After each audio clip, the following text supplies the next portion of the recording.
Bonsoir à tous. Pour ceux qui ne me connaîtraient pas, donc je suis Nwino, je suis maître de jeu sur Twitch et YouTube depuis désormais près de 5 ans, et une des spécialités de cette chaîne, c'est de concevoir des JDR massifs. Je suis un MJ qui ne joue pas avec une équipe de joueurs prédéfinie, je joue avant tout avec la communauté qui m'a permis de créer cette chaîne, ainsi que le serveur Discord qui est associé, que je vous invite d'ailleurs à rejoindre si vous souhaitez participer au futur scénario. Les JDR massifs, ce sont des concepts qui vont me permettre de créer des scénarios dans lesquels il y a énormément de joueurs qui vont pouvoir s'investir autour d'un concept qui va à sa fois s'articuler sur Twitch et YouTube au travers de tournages. Ce type de JDR ont déjà réussi à intégrer près de 60 joueurs dans un concept qui était tourné autour de Warhammer 40 000, donc qui était peut-être un petit peu violent. Et là, ça va être un petit peu plus petit, mais dans tous les cas, c'est plusieurs dizaines de joueurs qui vont interagir entre eux autour d'un scénario. Ce scénario, il a des dimensions PvE, mais surtout PvP. Tout au long de la soirée, je vais vous distiller des informations par rapport à ce que vous allez pouvoir trouver dans ce type de jeu de rôle, et si ça vous plaît, vous pourrez vous inscrire directement à la fin de la vidéo, car vous aurez accès donc au serveur Discord dans lequel il y a une procédure d'inscription. Le JDR est censé démarrer courant début 2026, et vous pourrez dans ce cas participer à la future aventure de Ténèbres d'Éden. Le chat est prêt, moi-même je suis prêt, ou du moins je l'espère. Le thème musical de la série, donc évidemment tiré de Fallout 4, résonne, et moi aussi ça me met exactement dans un excellent mood. Et puis j'espère que vous serez nombreux à participer. Je suis assez tendu par rapport à ça, je sais pas à quel point ça va réussir à attirer du monde dans le concept, mais j'espère réellement que j'aurai assez de joueurs pour pouvoir faire ce que je veux. En tout cas, merci à vous tous déjà également de soutenir le projet qu'est cette chaîne.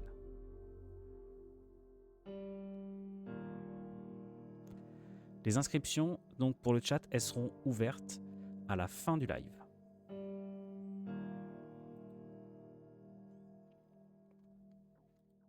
Et évidemment, ça commence très bien avec un truc pas cadré.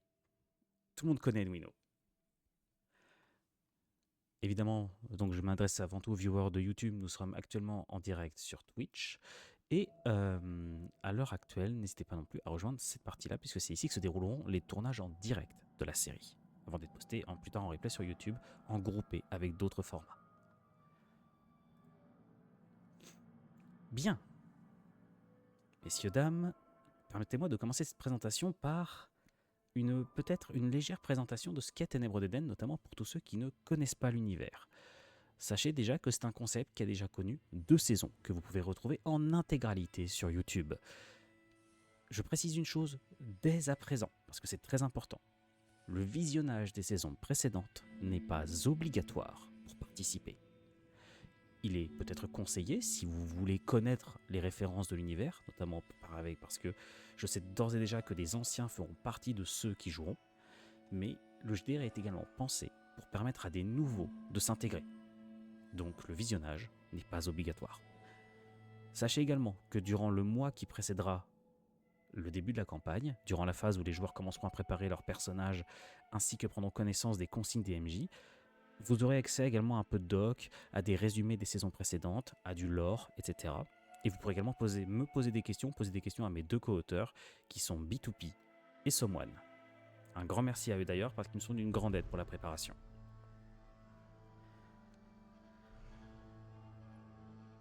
Ténèbres d'Éden, c'est un univers, alors, d'aucuns pourraient dire c'est un copycat de Fallout.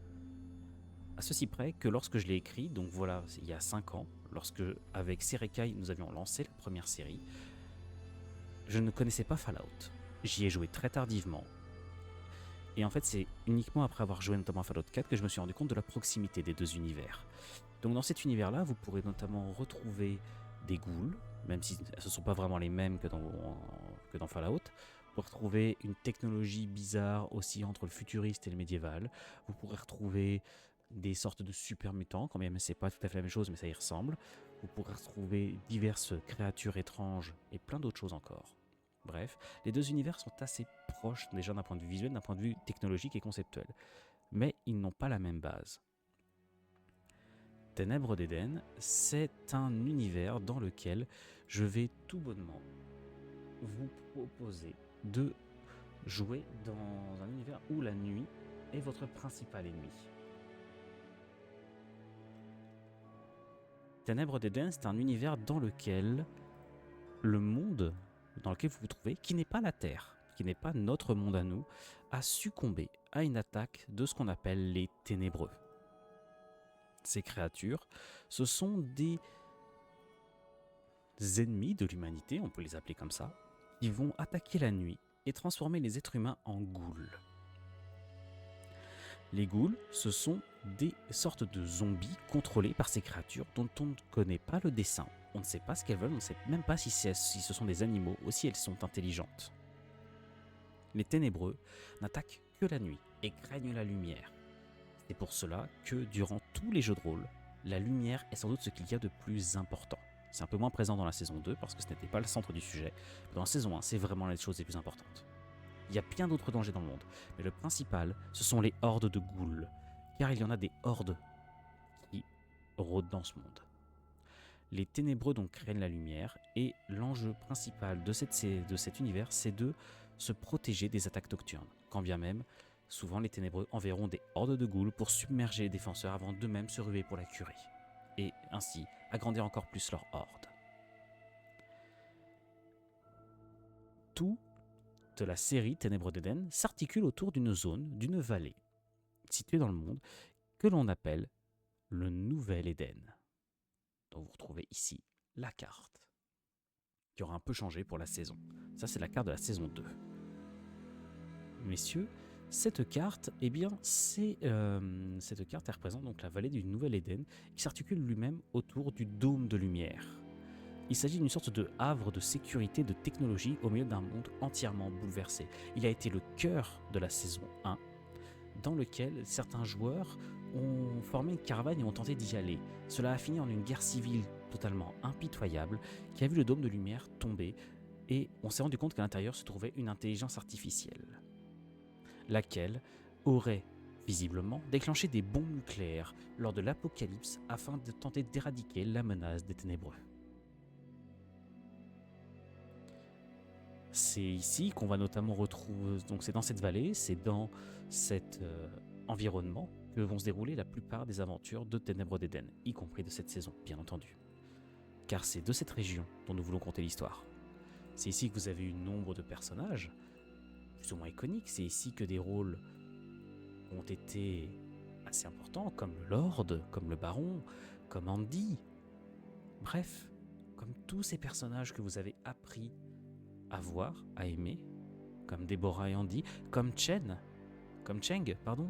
le docteur un peu épique de cette série, le docteur surineur, le docteur qui ne soigne pas mais ne fait que tuer.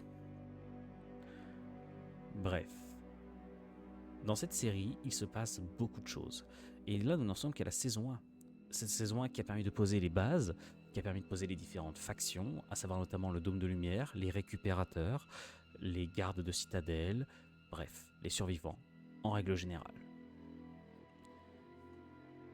On est dans un univers également un petit peu particulier, où la technologie, dans le Dôme de Lumière, elle est beaucoup plus évoluée dans le Nouvel Éden.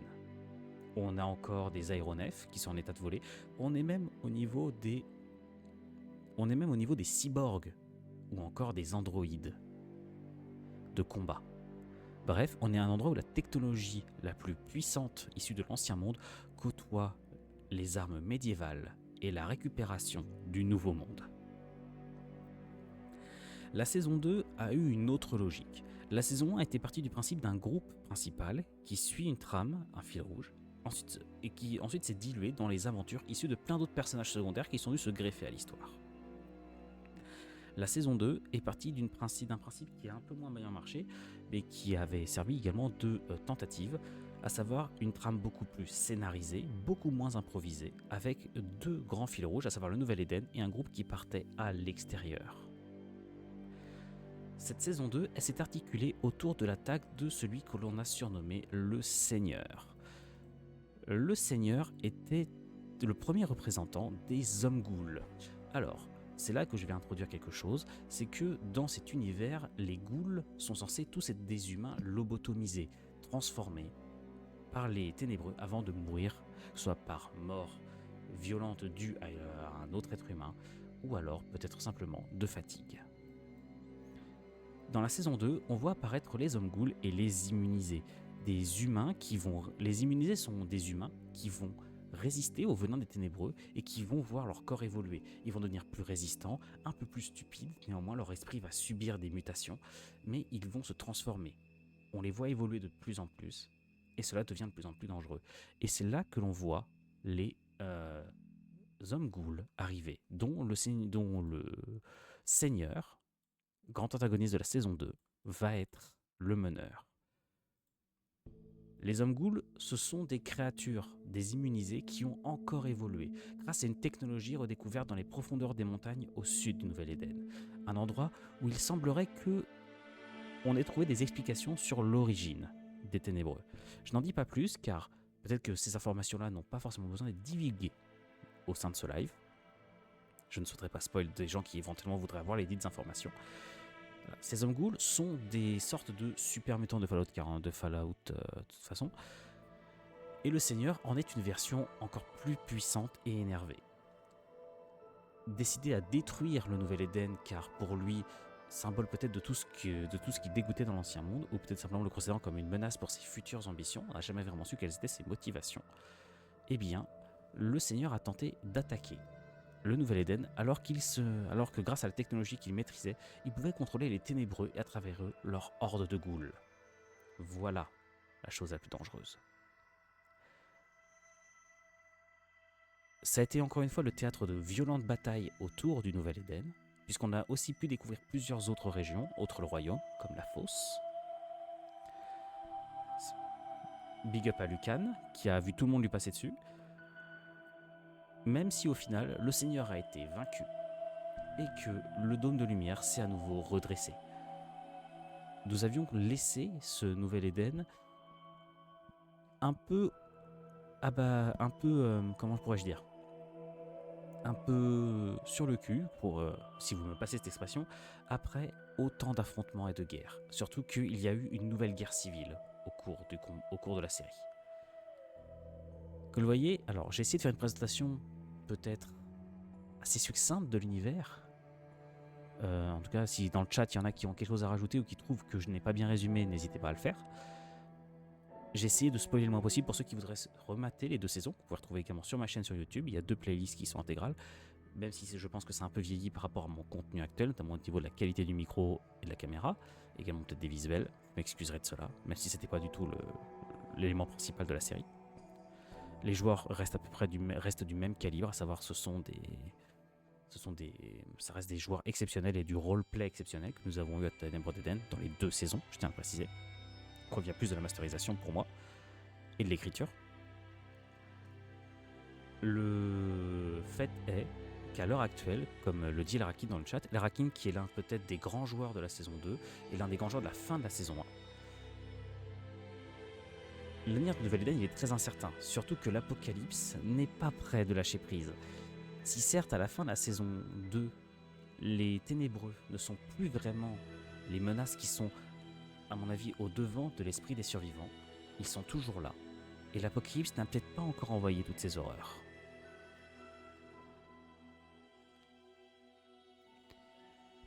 Bien, maintenant que j'ai présenté l'univers, est-ce que certains ont peut-être des questions à poser ? Si c'est le cas, n'hésitez pas à le faire dans le chat. Mais en tout cas, moi je vais continuer à avancer.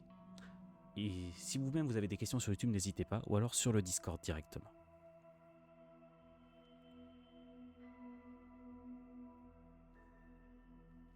Alors, le concept en lui-même, quel est-il ? Vous avez ici un ténébreux. Juste ici. Alors, le concept, quel est-il ? Déjà, un JDR massif, qu'est-ce que c'est ? Un JDR massif, comme je l'ai déjà dit, c'est un jeu de rôle dans lequel on va plonger un grand nombre de joueurs. C'est d'habitude un jeu de rôle, allez, c'est 4, 5, 6 joueurs, peut-être 8 pour certains. Là, non. On est déjà monté à 60. Et il est très probable que celui-ci en compte déjà plusieurs dizaines. Le but, c'est que nous plongions les joueurs dans un environnement dans lequel leurs personnages peuvent évoluer, agir les uns avec les autres, des fois avec un fil rouge, des fois non.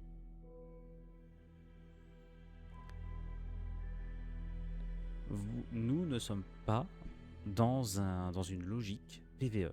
Le jeu de rôle massif est avant tout une logique PvP. Quand bien même, face à l'ennemi, l'ensemble des joueurs peuvent se retrouver à se liguer contre le MJ, qui se retrouve dans ce cas à incarner la grande menace. Peut-être.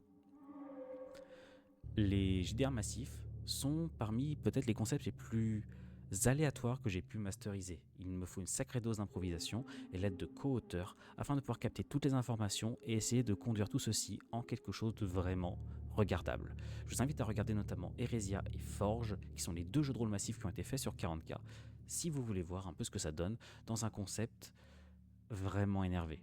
Forge, il comptait 60 joueurs, 60 personnages, et il a duré 3 mois. Heresia est une version plus petite, et une version plus petite avec une trentaine de personnages, et c'était déjà le bazar. Et lui a duré 4 mois, voire presque 5, il me semble.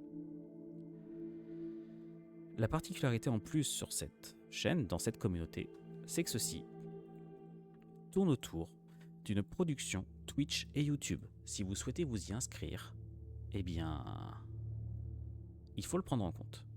Vous devez être conscient que vous allez probablement passer en direct sur Twitch et ensuite en replay sur YouTube. Je précise. Votre visage n'est pas montré.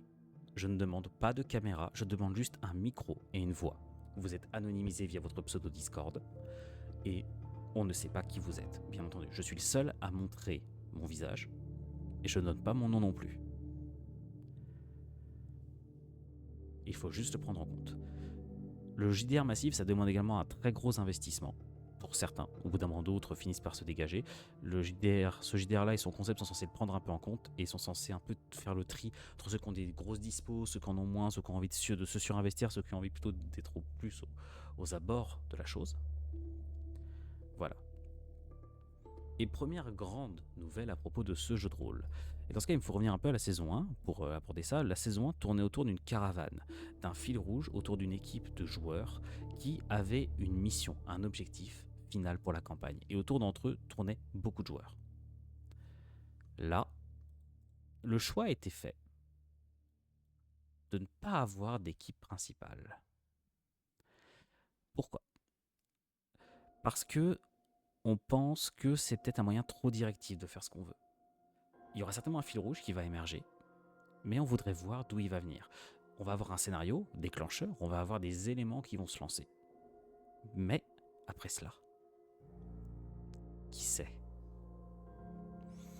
On veut voir où est-ce que vous allez nous emmener. Et de toute façon, moi j'ai des choses en réserve. Si jamais on voit aucun fil rouge émerger, j'en ferai émerger un pour que ne serait-ce que la narration avance. Et voilà. Au début, il n'y aura pas d'équipe principale, il n'y aura pas de fil rouge. Narratif en tout cas, ou du moins de fil rouge évident. Il y aura forcément la trame, mais après, si les joueurs décident de complètement virer, eh ben tant pis. La narration et les vidéos suivront ce que voudront faire les joueurs, et les conséquences de la trame principale, de la trame sous-jacente à toute la série, leur arrivera dessus.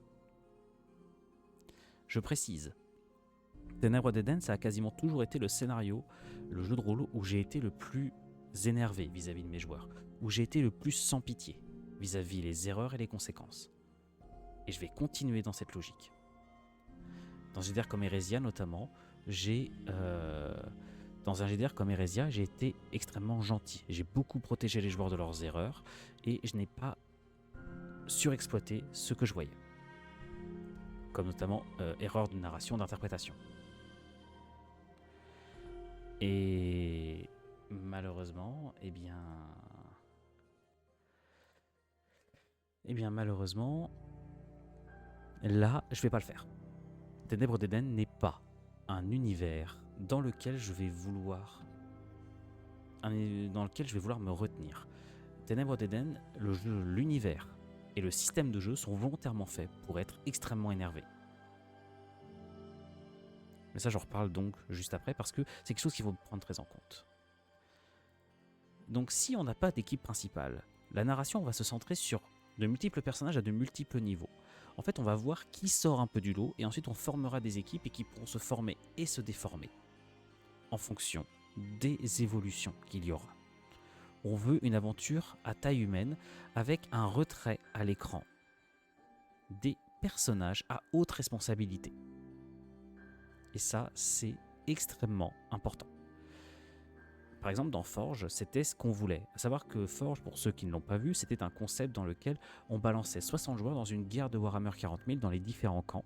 Et à la base, les joueurs à haute responsabilité, les chefs de guerre et autres, devaient être en retrait et donc ne pas se montrer.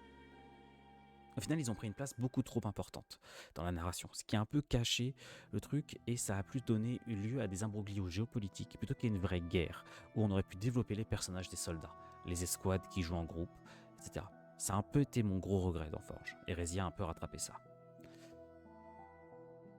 Les personnages à haute responsabilité dans cette série vont être en retrait. Ils ne vont pas être ceux qu'on va voir le plus souvent.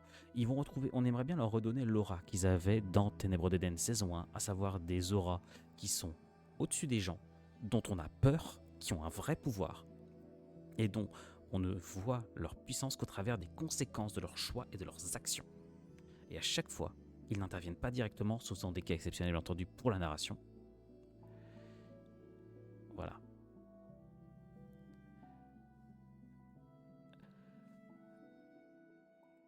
Alors, dans le concept, pour la première fois, ce jeu de rôle sera à place limitée dans un premier temps. Nous allons voir ce que nous pouvons faire dans la narration. On va voir déjà combien de gens sont volontaires pour venir, et je donnerai plus tard le nombre de places maximales quand on parlera du recrutement. Ce jeu de rôle, il sera à place limitée dans un premier temps afin de permettre surtout aux maîtres de jeu de s'adapter. On va voir également comment nous on pense s'en sortir, peut-être même qu'on recrutera d'autres MJ, parce que je me demande même si on est déjà assez par rapport au nombre de joueurs au maximum qu'on a prévu. Et encore une fois, il y a des catégories de joueurs, il y a des catégories de personnages en fonction également des disponibilités, de leur envie de s'investir et autres. À voir. Cette série va aussi faire quelque chose que je faisais pas beaucoup. C'est une mise en avant des évolutions individuelles, comme dans Hérésia, et des aventures hors tournage. Le Discord va prendre une place surimportante dans la série. En effet, il faut savoir que ces jeux de rôle-là, massifs, ne se déroulent pas que durant les tournages. Il y en a environ 2 par semaine, 1 ou 2, ça dépend, de plus ou moins grande taille, que je réunis ensuite dans une vidéo que je publie 1 fois par semaine. Là, ça va être un peu plus compliqué. On veut que le Discord vive.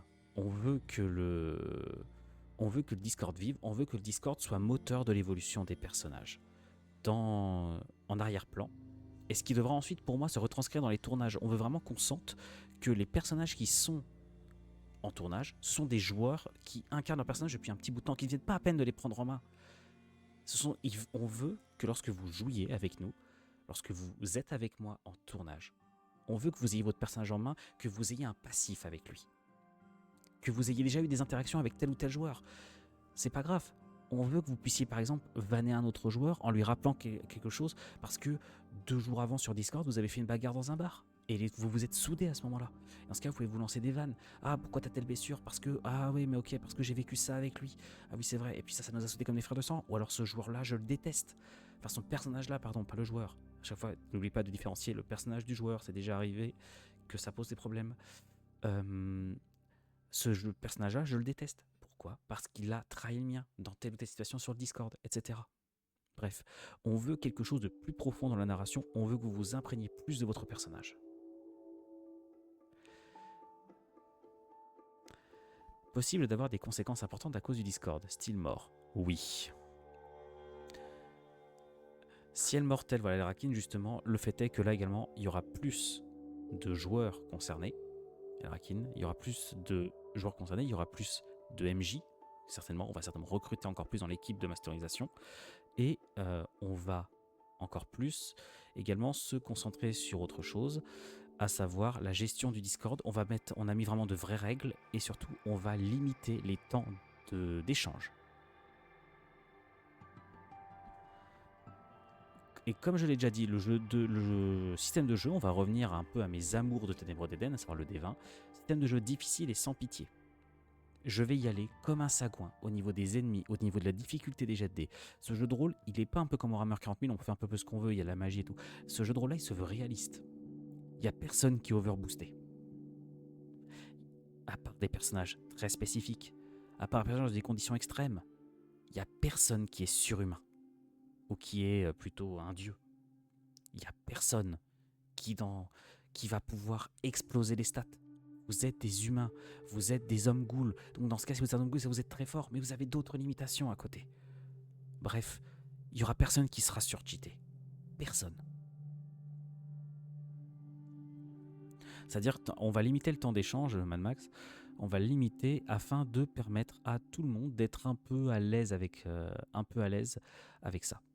On va un peu à l'aise, notamment dans la semaine. On va dire par exemple, il y a 4 jours d'échange. Et après, on joue. Et ainsi de suite. Pourquoi ? Parce que ça va permettre à tout le monde d'être à peu près tranquille et de savoir à peu près quand ça se passe. Et comment ça se passe. On veut que lorsque vous fassiez vos échanges sur Discord, on dit par exemple, on commence le samedi, on finit le mardi. Et le mardi, ça laisse le temps à tout le monde de souffler, de se poser, de réfléchir un peu, plutôt que d'être tout le temps dans la chose. On va voir si c'est 2, 3, 4 jours. Ça reste encore à préciser. On va notamment attendre les échanges qu'on aura fait à certains d'entre vous là-dessus, notamment avec ceux qui m'ont aidé sur les JDR massifs précédents. On va également on va également voir comment ça se passe également dans les... Je n'ai pas renoncé à une conversation d'1 heure avec un joueur. Voilà. On va vous demander également d'être disponible sur Discord, afin justement qu'on ne fasse pas durer les situations. Également, sachez une chose, là par contre, un truc qu'on va imposer, parce qui a un peu posé problème, on va pas vous attendre. Si vous manquez une information, on s'en fout. On vous demande une décision. Si vous la prenez pas, tant pis. Lorsque le JDR se coupe, lorsque la phase de décision se coupe et que vous n'avez rien pris, vous allez subir. Vous allez subir les conséquences de ne pas avoir pris de décision. Même si vous n'avez pas les informations. Tel joueur vous a pas répondu. Ok, ça s'explique IRL. Et ça s'explique aussi narrativement. Ah oui, mais il n'était pas disponible pour vous répondre. Ah, mais le gars, il s'est perdu dans un truc. Il a pris du retard dans une livraison. Ou un truc comme ça. Enfin, alors évidemment, ça n'a pas de rapport avec le monde post-abo, ce que je viens de dire, mais on peut toujours trouver une décision. Et limite, j'intégrerai le fait que vous n'ayez pas eu la réponse de tel ou tel personnage dans la narration. On n'attendra pas les décisions, notamment pour les décideurs, mais également pour un joueur lambda qui je vais demander une décision. Genre, tu vas à droite ou à gauche? Bah, j'aimerais bien aller à gauche, mais je sais pas, j'attends que tel joueur me réponde. Je m'en fous. Il te répond pas. À un moment donné, on considère que c'est du roleplay. Le gars qui est avec toi ne te répond pas. Avance. On va être un peu moins tolérant sur les retards. Alors évidemment, les imprévus IRL, ça arrive. Je suis le premier à le dire. Et je suis le premier à des fois annuler des choses. C'est pour ça qu'on va voir sur la durée d'échange possible. C'est aussi pour ça qu'il va falloir que je pense que j'augmente le nombre de MJ pour qu'on puisse se gérer. Je précise quand même une chose. Le roleplay sur Discord, ça très encadré. Il y a beaucoup de règles à respecter. Je le précise. Il y aura beaucoup de règles. Notamment pour qu'on se gère entre nous. Pour que vous gériez entre vous et que nous, on puisse vous gérer tranquillement et nous-mêmes nous gérer entre nous, entre les MJ et les modérateurs sur le Discord de jeu. Alors, ce qu'on avait fait, c'est qu'on demande toujours aux gens de venir au moins checker ce Discord une fois par jour. Au moins 1 à 2 fois par jour, s'il vous plaît. Quand vous êtes joueur. Surtout, alors les décideurs, c'est obligatoire 1 fois par jour. Mais les joueurs lambda, venez au moins 1 fois par jour. Checker s'il n'y a pas de nouvelles pour vous. Checker si quelqu'un ne vous a pas contacté. Checker s'il y a un MJ, très important. Si un MJ ne vous a pas contacté. Voilà. Alors, j'arrête ici mon laïus à ce propos-là. J'espère en tout cas que ça ne choque personne, cette prise de décision qu'on a eue. En tout cas, le fait que je durcisse également les conditions, parce que durant Forge, Hérésia, on a vu également des retards et tout qui retardaient toute la narration. Et résultat, ça a obligé tout le monde à attendre et ça a fait durer la campagne trop longtemps pour moi. Donc là, on va imposer également des délais plus réduits. Forge, c'est ce qu'on avait fait et ça avait marché. Ça avait donné quelque chose également de beaucoup plus concentré, avec des gens beaucoup plus motivés et qui évitaient de perdre leur intérêt. Voilà. Et enfin, donc pour terminer sur le concept, je précise une dernière chose, la mort est définitive. Vous perdez votre personnage en tournage ou sur Discord. Vous quittez l'aventure définitivement. Même si vous vous faites one shot au bout de 3 minutes de tournage. C'est le but du jeu. Le one shot, il est possible. La mort est définitive et il n'y a pas de on ne peut pas ressusciter. Je ne ferai pas revenir exceptionnellement votre personnage. À la limite, vous passez en joueur de renfort et vous pourrez revenir, et j'en parle juste après. Mais c'est tout. La mort, elle est définitive et tout le concept de Ténèbres d'Eden s'articule autour. Non, Stormea, il n'y a pas de Dreadnought.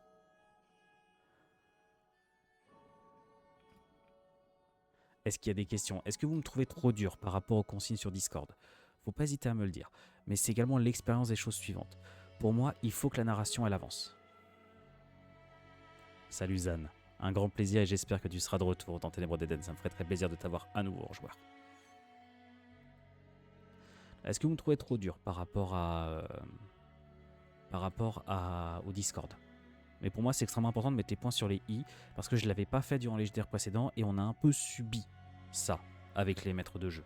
Ce qui des fois retarde non seulement la narration mais également beaucoup d'autres décisions. Voilà. Je tenais à être clair dès le départ là-dessus.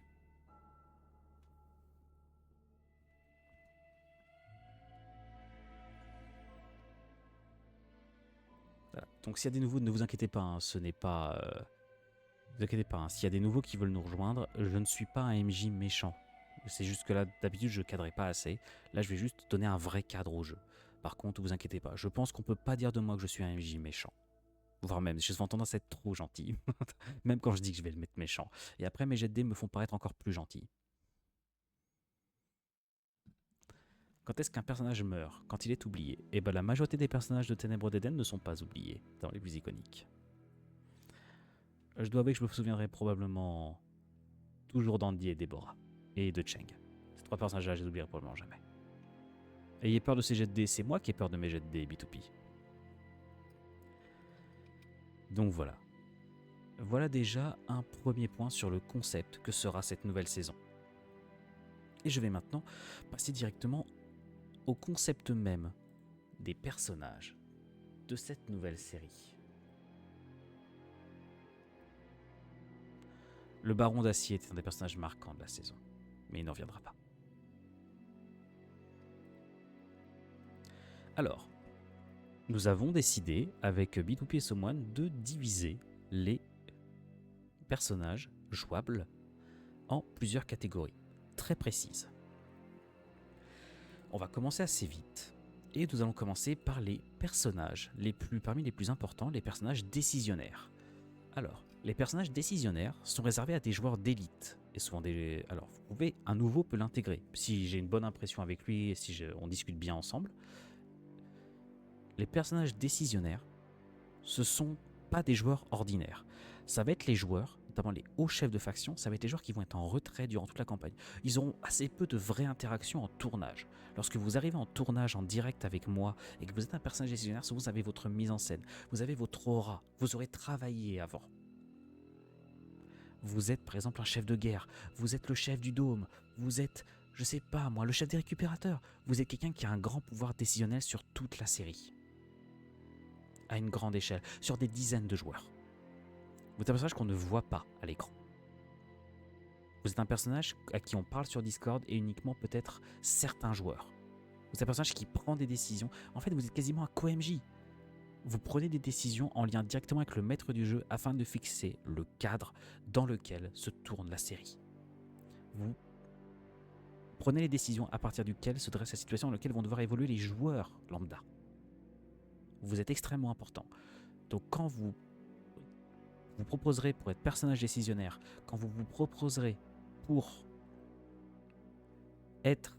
pouvoir prendre des décisions à une telle échelle, je vous dis juste, soyez conscient de la responsabilité que vous aurez. Bien évidemment, les MJ sont là pour vous aider. C'est pas une punition. C'est pas, on vous mettra jamais, et je dis bien jamais, je vous foutrai la pression. Si vous prenez pas une décision, tant pis, je vous l'ai dit, vous subirez des conséquences. Mais en aucun cas, je vous forcerai à prendre une décision si vous ne voulez pas la prendre. À chaque fois, il faudra venir discuter avec moi. Vous pouvez demander également les nouveaux aux anciens. J'ai jamais été désagréable ou agressif ou quoi que ce soit. À chaque fois, le but c'est de passer un bon moment. On joue, c'est un jeu de rôle. Si vous pensez qu'une action n'est pas compatible avec votre personnage, alors que moi je vous dis que c'est mieux pour le scénario, c'est vous qui avez le dernier mot là-dessus. Vous prenez une décision et moi je m'adapte. J'adapte le scénario, quand bien même ça m'arrange pas. Voilà. Le personnage décisionnaire a une responsabilité, mais une responsabilité qui lui incombe, mais également qui repose en partie sur moi. Je le soulage d'une partie de ça puisque c'est moi ensuite. Lui, il prend sa décision et il n'a pas à se dire « Ah oui, mais il faut que je m'adapte aux gens et tout ». Non, tu prends ta décision en tant que role-player et c'est au MJ de faire le travail derrière. Soyez juste conscients que l'expérience d'autres joueurs dépendront également de vos décisions. Après, c'est pas pour autant que vous pouvez vous retenir. Si vous voulez envoyer une garde armée sur plein de joueurs parce que les joueurs ont décidé de se révolter contre vous et que vous savez que si vous réussissez, ça interrompt la game de plein de joueurs, tant pis. Tant pis. C'est du roleplay. Les joueurs auront pris des décisions. Ils devront aussi en assumer des conséquences. C'est également un excellent moyen de créer des légendes. Pensez au Lord. Le Lord, on ne l'a pas vu durant toute la saison 1. Il avait une foutue aura, le Lord. Le porteur de lumière, pareil.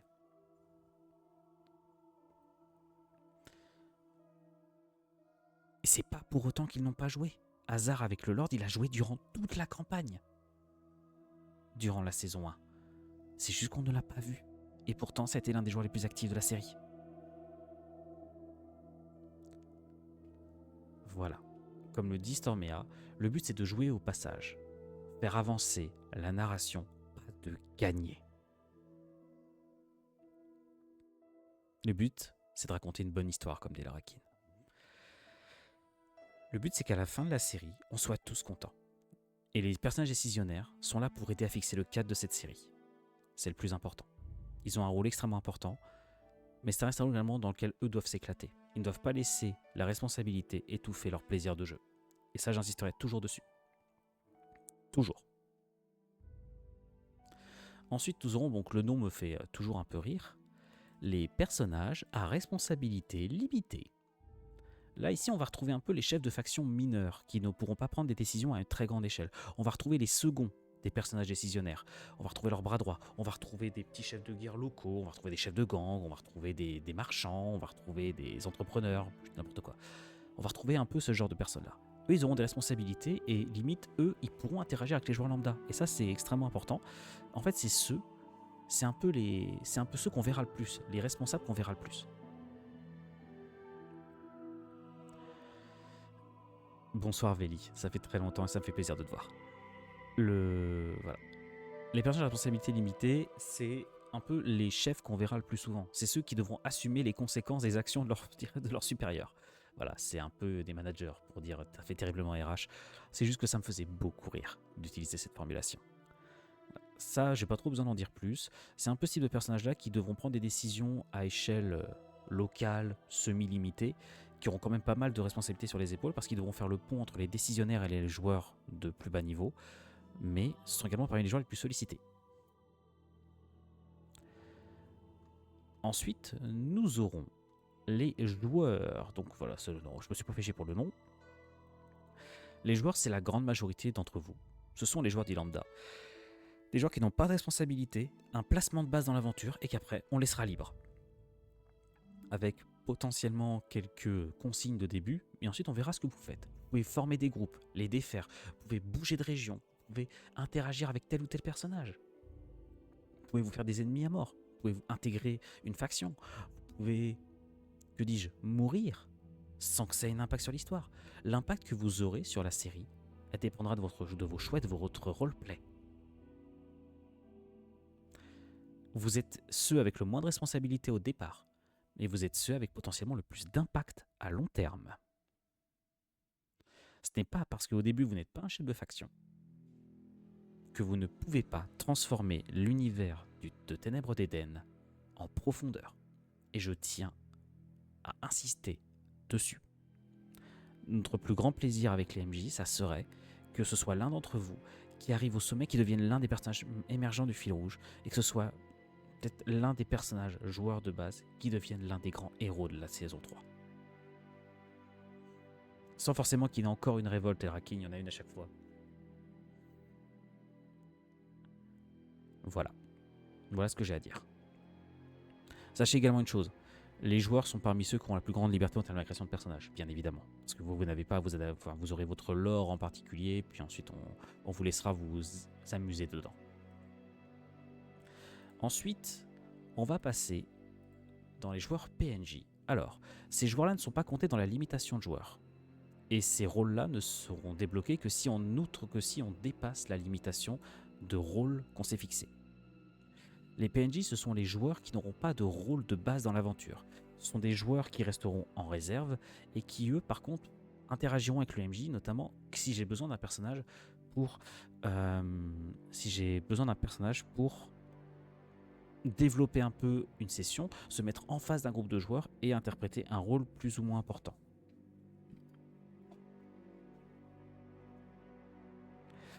Excusez-moi, problème de chat.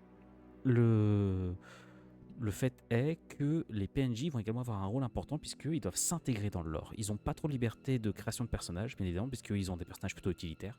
Mais par contre, eux, ils peuvent interpréter 3 ou 4 rôles selon les besoins. Mais certains PNJ peuvent devenir des joueurs, voire même des personnages à responsabilité limitée.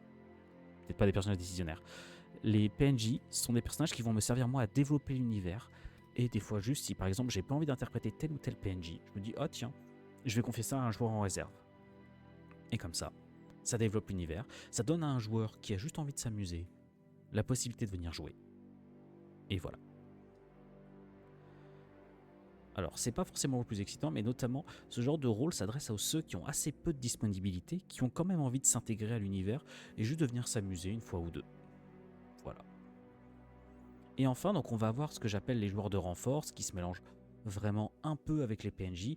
Ce sont les joueurs que je vais garder en réserve, notamment même s'ils ont pas mal de dispo, mais qui n'ont pas vraiment envie de s'intégrer, s'investir à son long terme et que j'ai envie de jouer, notamment ceux qui vont pouvoir remplacer les personnages, les joueurs qui pendant un tournage sont absents. Et dans ce cas, il file juste des consignes et un autre joueur prendra leur place. Ou par exemple, ça va être aussi pour les PNJ, où ça va être pour remplacer, si par exemple il y a trop de morts durant la série, il va falloir créer de nouveaux personnages et les joueurs de renfort viendront repeupler les rangs de la narration. En tant que joueur, par exemple. Donc voilà. Voilà un peu les catégories de personnages telles que nous les avons fixées. Sachez vraiment que les personnages décisionnaires, par contre, ils sont genre moins de 10%.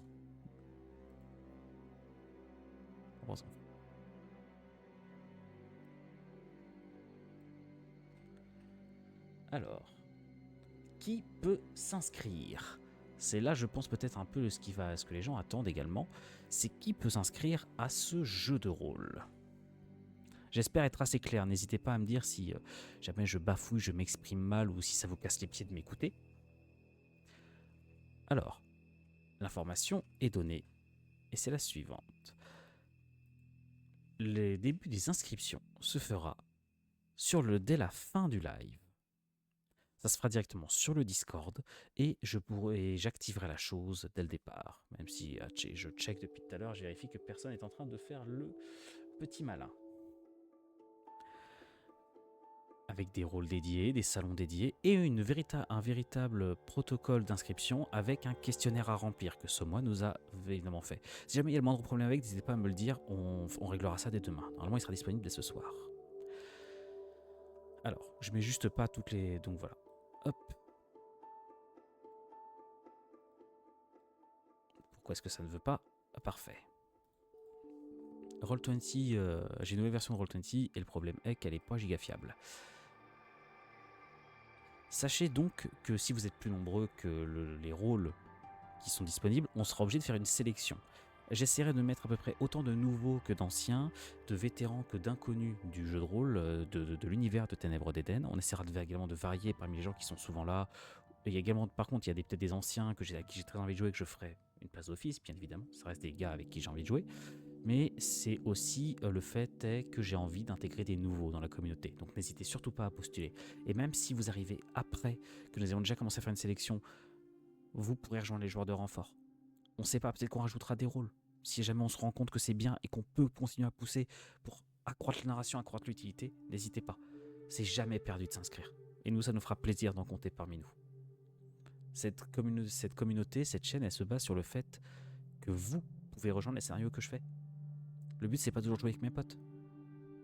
Le but, c'est qu'on forme tous ensemble une communauté de rôlistes sur ma chaîne, sur mes vidéos, mais également sur le Discord, où il y a également des jeux de rôle en cours, avec d'autres MJ qui proposent leurs scénarios. Notre but, c'est qu'on forme une vraie communauté de rôlistes avec des passions, avec une passion commune qui est le jeu de rôle, un peu le wargame pour certains. Le but, c'est vraiment de faire grandir cette communauté et qu'on puisse toujours faire des projets toujours plus débilement démesurés. Alors, à l'heure actuelle, j'ai à peu près prévu 15 jours d'inscription. La fin d'inscription est prévue pour le 15 décembre 2025. Si jamais vous avez des amis qui peuvent être tentés, n'hésitez surtout pas à leur dire de rejoindre. Moi, ça sera avec grand plaisir que je les accueillerai.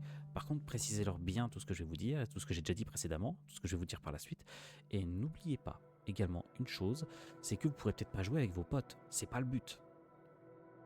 On ne joue pas vraiment avec ses potes, on se crée peut-être d'autres potes également dans la communauté.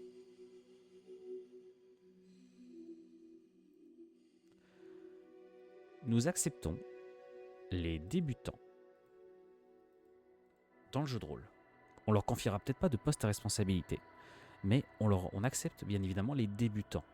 Les débutants, c'est extrêmement important pour nous de leur permettre de venir, parce que c'est également comme ça qu'ils peuvent échanger avec des joueurs vétérans, qui vont un peu les prendre sous leur aile, ou peut-être les pousser dans leur retranchement, les pousser directement dans le grand bain. Voilà ce qu'on vous propose. C'est un peu énervé pour des joueurs débutants, je l'entendrai bien volontiers, mais un joueur débutant, ça peut trouver beaucoup ici. Et il me semble bien que dans les 2 premières saisons de Ténèbres d'Eden, Ciel Mortel ou Hérésia et Forge, on a eu des débutants. Et qui n'ont pas détesté l'expérience. Voire même peut-être qu'ils y ont trouvé, certains, une révélation comme quoi ils aimaient le jeu de rôle. Si vous voulez essayer, si l'univers vous plaît, si le concept vous plaît, n'hésitez surtout pas. C'est un bon moyen de découvrir le jeu de rôle, quand même c'est peut-être un peu ambitieux, mais ici il n'y aura personne qui vous jugera. Au contraire, vous trouverez même plus certainement des gens pour vous aider.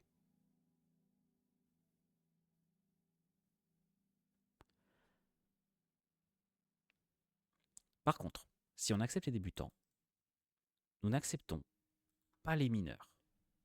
Je compte sur l'honnêteté de tout le monde dans le Discord. Si jamais il y a un mineur qui s'inscrit et que je découvre après, ça se passera pas forcément très bien. On va aborder des thèmes qui sont extrêmement énervés. On est dans un univers qui est littéralement assez trash. Et encore dans Warhammer 40 000, c'est enrobé, c'est vrai, d'une certaine dose de fun. Là, je vais vraiment être en mode violent. Je vais être en mode dans un scénario qui va être difficile. Je vais être en... Voilà, Stormea et Veli qui s'amusent à faire les mêmes vannes. Vous êtes nés pour bien vous entendre tous les deux. On va être dans des choses qui vont être assez violentes psychologiquement, physiquement, puisqu'on va vous faire ce qu'il y aura beaucoup de scènes de combat. Et les scènes seront tendues, peut-être des scènes également un peu dures, forcément. C'est aussi pour ça que cela pourrait être déconseillé aux personnes sensibles. Je le précise d'ores et déjà que le scénario ne s'adresse pas forcément à des gens un peu sensibles. Je préfère placer ça là, plutôt que de devoir leur expliquer encore et encore. Et enfin, comme j'ai déjà dit, pas besoin de connaître le lore de Ténèbres d'Eden. Le connaître c'est bien, c'est même mieux, mais ce n'est pas obligatoire. Ce n'est pas parce que vous ne le connaissez pas que je vous empêcherai de jouer. Bien au contraire. Peut-être même que je vous caserai un rôle qui aura besoin de ça. Certains rôles sont conçus pour ne pas... Certains rôles sont conçus justement pour des gens qui ne connaissent pas le lore du Nouvel Eden, qui vont devoir poser des questions et s'investir pour trouver des réponses et ainsi l'expliquer notamment au chat, aux viewers de Twitch et aux viewers de YouTube. Et aux spectateurs plutôt que viewers, faut que je prenne l'habitude. Voilà. S'il y a des questions, n'hésitez pas. Et en attendant, moi je continue.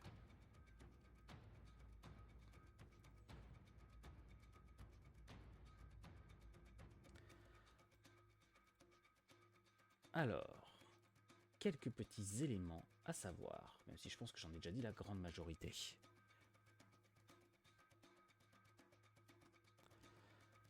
Retour au D20. Ça fait 2 ans que je joue beaucoup à base de D6, Warhammer 40 000, 4 D6. Ténèbres d'Eden, ça a toujours été le D20. Et on va y retourner. On va également retourner au système un peu rigolo de Ténèbres d'Éden, à savoir un système qui personnalise énormément les fiches de personnages avec des compétences un peu débiles des fois. Et c'est drôle. C'était très drôle, ça donnait des choses très marrantes, notamment l'obligation de RP. Et je pense que c'est ce qu'on va faire. Reste à voir comment on le fera, peut-être qu'on va vous obliger à les tirer au sort et ensuite à créer votre personnage autour de cette compétence. Et ça peut être très drôle. Nous sommes en train d'y réfléchir à l'heure actuelle.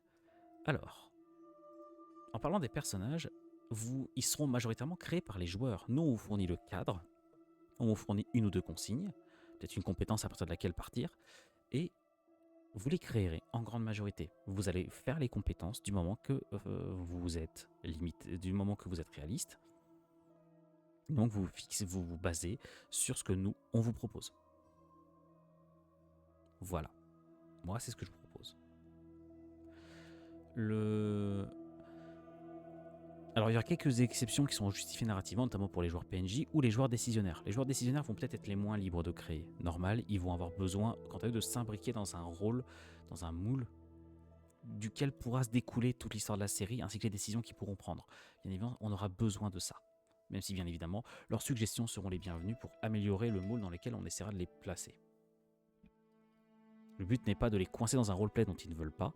Le but est plutôt de leur donner une bonne base à partir de laquelle ils pourront quant à eux développer une réflexion afin d'améliorer l'expérience de tout le monde dans le jeu de rôle. Comme on l'a déjà dit plusieurs fois, et comme je ne cesserai jamais d'insister dessus, même au cours de la série, le roleplay Discord est très important. Si votre personnage ne fait pas de roleplay sur le Discord entre les tournages et que vous attendez juste, vous avez une attitude attentiste, bah tant pis. D'autres joueurs passeront peut-être devant vous en termes de roleplay. Si vous venez, c'est pour vous investir. Si vous venez, c'est pour faire évoluer un personnage. Alors nous-mêmes, bien évidemment, on essaiera de ne pas manquer de vous provoquer des petites interactions. Nous avons Bito PSO1, peut-être qu'il y aura un rôle un peu plus important sur le Discord que moi. À voir. Mais je compterai là-dessus, en tout cas. Alors, une chose importante, les actions non roleplay ou non justifiées pourront avoir des conséquences. C'est également un autre truc que je mets en place. Maintenant, les gens avec moi, ils en ont l'habitude. Les nouveaux, vous le découvrirez. J'ai tendance à faire des jeux de rôle extrêmement narratifs, extrêmement immersifs. Des jeux de rôle qui ont un sérieux de base, un certain sérieux. On rigole pas énormément, enfin on se lâche pas énormément dans un tournage, on se lâche en dehors.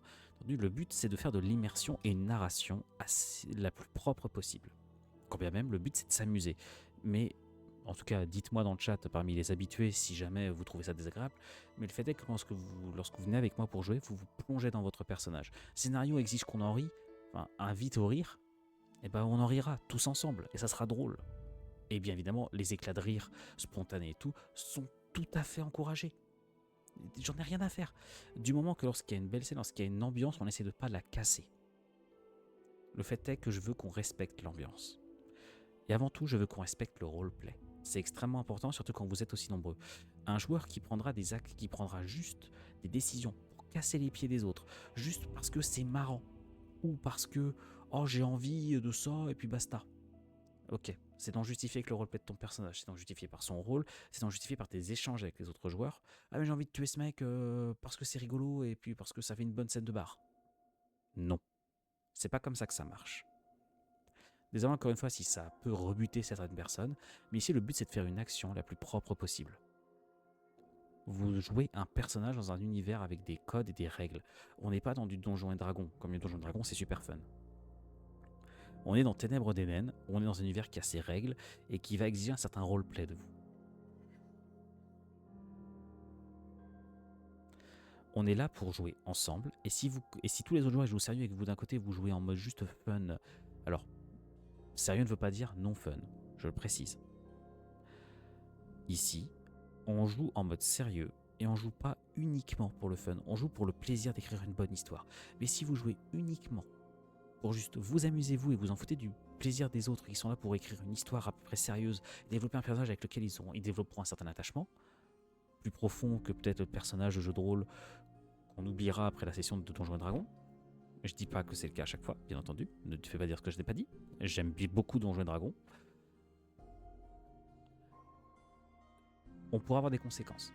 Un joueur qui, je jugerais, prend des décisions arbitraires juste pour le plaisir de casser l'ambiance et autres, ça pourrait avoir des conséquences, notamment potentiellement à terme, malgré plusieurs avertissements, l'exclusion du roleplay. Et en ce cas, on trouve une excuse pour son personnage ne fait n'existe plus. Alors, ça c'est plus quelque chose qui va me concerner moi, et qui est un peu également quelque chose qui vient un peu également d'une prise de position de ma part, c'est la narration en battle map et non en image. Ténèbres d'Eden, c'était un truc qui se basait normalement sur la narration en image. Pourquoi j'ai décidé de ne plus le faire? Et bien notamment déjà pour le droit d'auteur. Parce qu'avant je faisais assez peu attention à ça, étant nouveau sur la plateforme et n'étant pas trop au fait de ça, et parce qu'il y avait beaucoup de choses que je ne trouvais pas les moyens de faire. Désormais, j'essaie vraiment d'essayer de faire le plus bête de mise en scène, la meilleure mise en scène. 40K m'a beaucoup appris là-dessus. Et Hérésia et Forge m'ont appris également que faire des belles maps, ça ne nécessite pas forcément d'avoir beaucoup d'assets. Quand même, j'en ai d'extrêmement bonne qualité. Mais je ne réutiliserai plus d'images de narration. Certes, c'est un peu moins libre. Je le sais bien. Mais ça limite également les possibilités que ça parte en cacahuète au cours d'une narration. Ce qui est tout aussi bien des fois. Certaines narrations de Ténèbres d'Eden partaient très vite en cacahuète.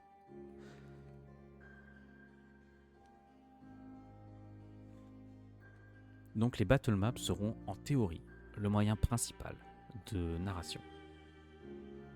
Alors, l'IA Elrakin, on va en parler. Pour ceux qui ont vu sur le Discord, j'ai demandé à ce qu'on n'utilise pas les IA. Images et texte. Je ne veux pas d'image par IA, déjà moi je n'en utiliserai pas. Et je demande également une chose très importante.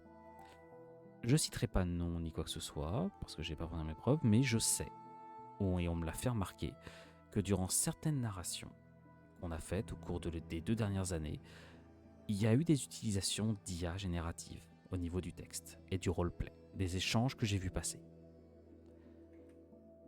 Je veux pas de ça. Les images, tant que ça n'est pas dans une logique de publication, je m'en fous. Sur Discord, je m'en fous sur le Discord en privé, ça me dérange pas. Pas sur le Discord public, parce que je suis contre ce type de choses. Il y a les droits d'auteur, le fait est que l'IA qui vole d'autres choses, voilà. Je suis comme beaucoup de créateurs, ça me saoule.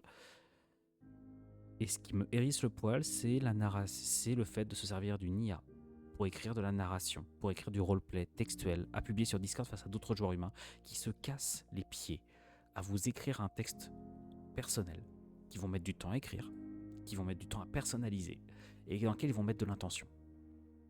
Je ne veux pas d'IA textuelle. Clair et net. C'est pareil. Quelqu'un que je suis prêt à le faire, et ça commence à se voir, on le voit assez vite. Je le dis, hein, notamment ceux qui font beaucoup de fautes quand ils écrivent par eux-mêmes et qui me sortent à ce coup un texte magnifique qui ne ressemble pas à leur prose habituelle et qui dans lequel il n'y a aucune faute, je commence à me méfier. Je préfère un texte dans lequel il y a pas mal de fautes, et dans ce cas, vous demanderez à quelqu'un de vous aider à corriger. Je préfère largement ça plutôt qu'un texte écrit par IA, tout propre, mais dans lequel vous n'avez pas mis votre âme. Et oui, Stormia, on est d'accord que ça se voit. Donc voilà. Il y aura peut-être également pareil 1 ou 2 avertissements, mais au bout d'un moment, il y aura des conséquences. Je le dis tout de suite. C'est une question de respect pour moi, notamment pour les joueurs qui sont en face de vous, pour les MJ qui s'ennuient à vous écrire des descriptions. Croyez-moi, si je pouvais éviter de me casser les pieds à écrire des dizaines de narrations, à créer des battle maps qui me prennent des heures de travail, à écrire des scripts, des systèmes de jeu, et que je pouvais tout faire via IA générative, je le ferais.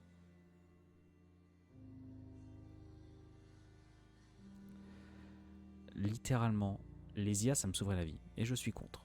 Ces jeux de rôle, je les fais par moi-même, et ça me saoulerait qu'en face, j'ai des gens qui m'envoient du RP écrit par IA, parce qu'ils n'ont pas envie de se casser les pieds à l'écrire eux-mêmes.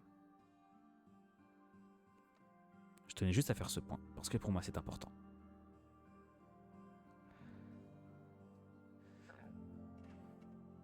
Tu n'imagines même pas Elrakin. Tu n'imagines même pas.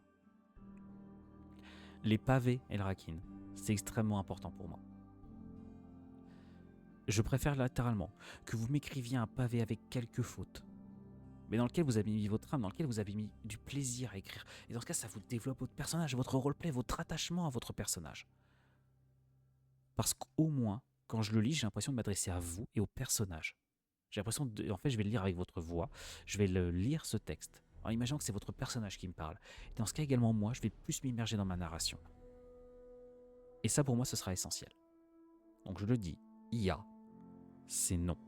Ça me compliquera la vie, notamment au niveau de l'immersion et des battle maps. Ça me compliquera la tâche au niveau de l'écriture et de la narration. Mais c'est un parti pris, et je m'y tiendrai.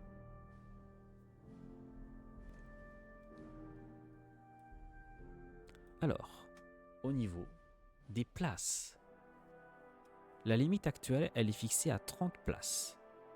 Décisionnaires, responsables et joueurs compris. Hors PNJ et joueurs de renfort. Ces rôles-là se développeront après. On limite pour les 130 places, on adaptera en fonctionnement du nombre de volontaires. Je ne sais même pas si on arrivera à remplir les 30. On verra. Et 30, effectivement, ça peut paraître beaucoup. Sachez par contre qu'on a décidé ça en lien avec les expériences de Forge et Heresia. Je précise, hein. La limite, le 30, il n'est pas fixé n'importe comment. On a regardé également parmi les retours d'expérience. C'est aussi pour ça que je dis qu'on va avoir également pour potentiellement recruter des MJ en soutien.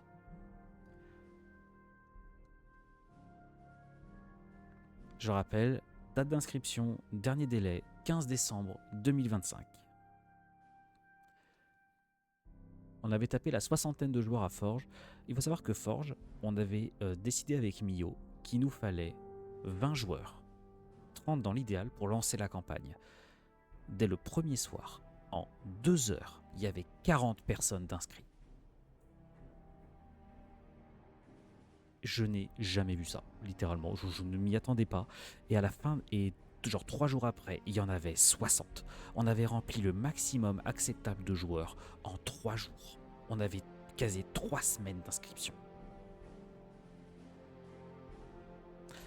Encore une fois, là c'est 30 joueurs de base pour lancer l'aventure.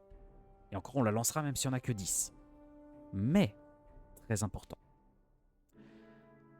ce n'est pas parce qu'il y a plus de 30 inscrits que vous ne pourrez pas jouer. Je rappelle, les joueurs PNJ et joueurs de renfort sont compris ensuite dans les places à l'arrière. Si vous êtes 50, je dis n'importe quoi, 50 inscrits, il y aura 20 PNJ et joueurs de renfort. Et pas forcément parmi les derniers inscrits, parmi également les premiers. On va sélectionner en fonction également de ceux que je connais, de ceux avec qui j'échangerai. Les nouveaux, il faudra venir échanger avec moi, il faudra venir me parler. Bien évidemment, je ferai des soirées en vocal justement pour me présenter à vous, voir également l'effet que j'ai de vous. Souvent, je me trompe assez peu quand je parle avec vous en vocal. Et puis on verra. Voilà. Et maintenant, c'est la phase amusante des questions, juste avant que je dévoile la façon dont vous allez pouvoir vous inscrire. Qui a des questions à me poser? Est-ce qu'il y en a sur le chat? Sinon, on passera tout de suite à la présentation de l'inscription.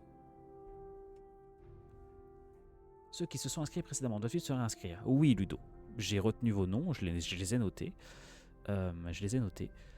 Et de toute façon, ça sera pris en compte. Mais voilà, oui, Ludo, ceux qui se sont déjà inscrits doivent se réinscrire. Parce que je rappelle que Ténèbres d'Eden, il y avait eu un premier appel à joueurs en début d'année et que ça avait été annulé suite à pas mal d'évolutions à la fois personnelles et puis pour d'autres raisons narratives.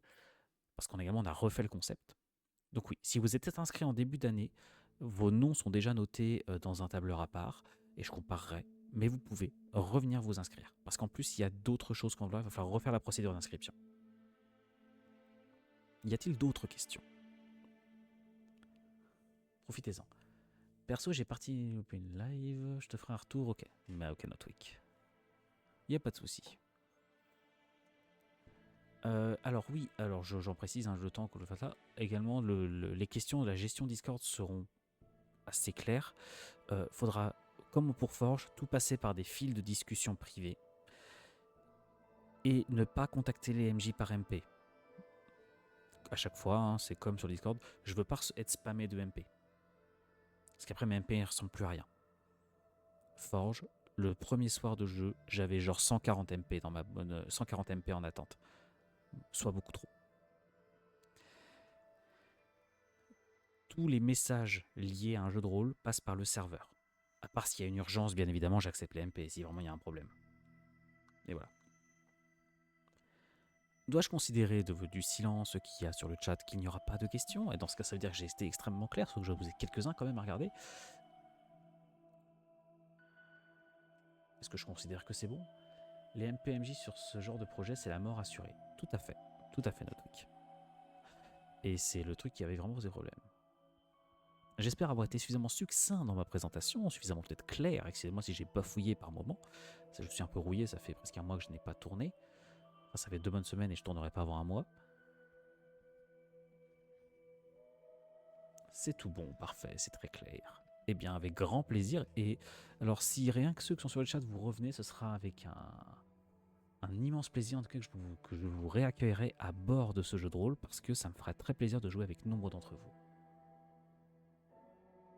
Ouais, Zan, je ne lirai pas cela à voix haute parce qu'après je vais l'avoir dans la tête. Trop tard. Alors, qu'en est-il de l'inscription? L'inscription se fait par le Discord et vous allez suivre juste une procédure de 2-3 clics, ne vous en faites pas. Ne vous en faites pas. La chose est à faire sur l'histoire de la communauté. Alors, juste excusez-moi, j'ai un ou deux petits trucs à faire. Le Discord de la communauté est ainsi. Donc bien évidemment, n'hésitez pas à le rejoindre, il est dans toutes les descriptions des vidéos YouTube et il est également disponible sur Twitch, s'il y a des gens qui me regardent à l'actuel qui ne sont pas sur le Discord. Rejoignez-le vite, c'est là que tout se passe, c'est là que je recrute mes joueurs, c'est là également que les autres MJ de la communauté le font, et c'est aussi là des fois qu'on fait de l'entraînement Wargame et autres pour ceux qui veulent jouer à Warhammer 40 000, Age of Sigmar, etc. On fait également des initiations de temps en temps. On va pas tarder d'ailleurs à lancer une initiation Warhammer 40 000, je pense. Bref. Il vous faudra pour cela aller dans le chan annonce. Alors, pardon, pas le channel annonce, n'importe quoi, excusez-moi, mauvais clic. Le channel rôle et allez juste ici, dans le petit message qui se trouve tout en bas, le message d'attribution des rôles, et cliquez sur le petit ténébreux juste ici. Le petit ténébreux vous donnera accès tout en bas du serveur à 3 salons Ténébreux d'Eden. Et ici, et je vois déjà les gens qui commencent à s'inscrire, c'est parfait, merci à vous, ça me fait très plaisir. Vous allez avoir un chat d'inscription dans lequel je vous demanderai évidemment de ne rien noter, mais normalement vous ne pouvez pas, et vous pourrez cliquer sur ceci, et c'est un questionnaire que Someone a mis en place, dans lequel vous allez pouvoir remplir, et nous ça donnera des indications sur les rôles que nous pouvons vous donner. Ça n'a pas la forme que je fais habituellement, tandis que nous avons véritablement des choses à vous demander. Et nous, derrière, on a des tableurs. Alors oui, ça, ces tableurs, c'est des trucs qui me saoulent un peu, mais bon, c'est pas grave. On fait avec. Et Someone a fait un boulot magnifique, donc encore énormément merci à lui. Ténébreux, c'est un truc qui va on va essayer de, le plus possible, faire les choses propres. Donc on avait besoin d'avoir des données claires. Et ça me fait plaisir de voir que déjà, il y a du monde qui arrive. Vraiment beaucoup. Merci à tous. Donc voilà, les inscriptions sont ouvertes à partir de maintenant. Les inscriptions sont ouvertes à partir de maintenant, donc déjà merci à vous. Et merci à vous. Vous allez pouvoir remplir, et puis après, donc on a 15 jours à partir desquels on commencera à vous faire entrer sur le serveur. De toute façon, je sais déjà pour certains d'entre vous quel rôle je vais vous proposer. Et puis moi derrière, je ferai en sorte que...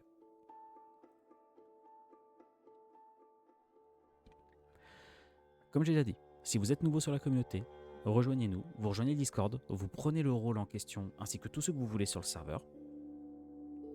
Que vous souhaitiez participer à tous les jeux de rôle disponibles sur le serveur, que vous souhaitiez proposer les vôtres en tant que compteur, en tant que maître de jeu de la communauté, que vous souhaitiez juste faire du wargame, partager votre passion, des anecdotes, etc. Bref, n'hésitez pas à nous rejoindre. Et Ténébreux d'Eden sera, je pense, très heureux de vous accueillir. Je serai heureux de vous accueillir dans cette aventure.